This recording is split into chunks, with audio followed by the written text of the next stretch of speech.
ام المومنین سیدہ عائشہ رضی اللہ تعالیٰ عنہ فرماتی ہیں کہ ایک دن حضور کا درہ رحمت جوش میں تھا اور حضور نے فرمایا عائشہ جو مانگنا ہے مانگ لو۔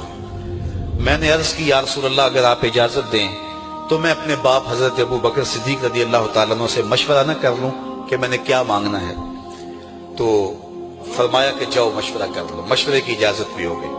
میں اپنے والد گرامی کی خدمت میں حاضر ہوئی اور کہا کہ دریائے رحمت جوش میں ہے اور رحمت کا باڑا برس رہا ہے۔ حضور نے فرمایا عائشہ جو مانگنا ہے مانگ لو۔ یہ اتنا سنہری موقع ہاتھ آیا ہے تو میں چاہتی ہوں کہ کوئی مانگوں تو اہم شے مانگوں، تو آپ کی خدمت میں حضور سے اجازت پا کے حاضر ہوئی ہوں۔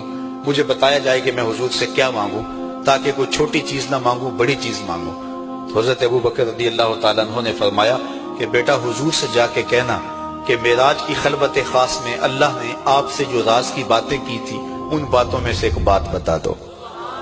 مانگا بھی تو علم مانگا، اور عائشہ میرے سے وعدہ کرو جو حضور بتائیں مجھے بھی آ کے بتانا ہے۔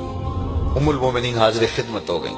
حضور نے پوچھا عائشہ مشورہ ہو گیا؟ کہا جی حضور ہو گیا۔ کہا مانگو کیا مانگتی ہو؟ کہا حضور معراج کی خلوت خاص میں جب اللہ کے حضور حاضر ہوئے رب نے آپ سے راز کی باتیں کی تو ان باتوں میں سے ایک بات بتا دیں۔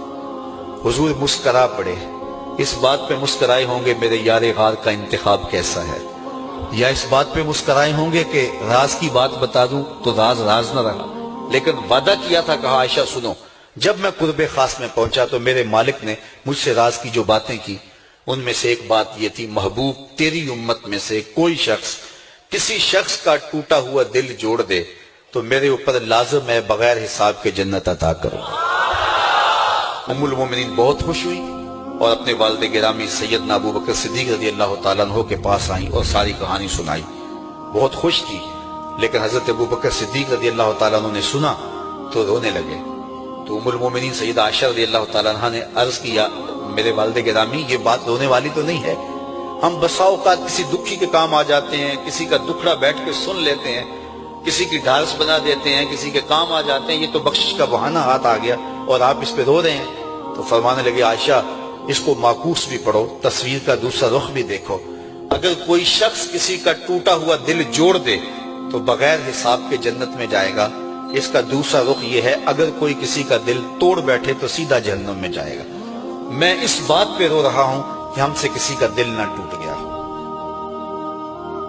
حضور نے فرمایا اللہ اس شخص کے چہرے کو تر و تازہ رکھے جس نے میرے سے کوئی حدیث سنی، پھر جیسے سنی اس کو ویسے آگے پہنچا دیا۔ ام المومنین سیدہ عائشہ رضی اللہ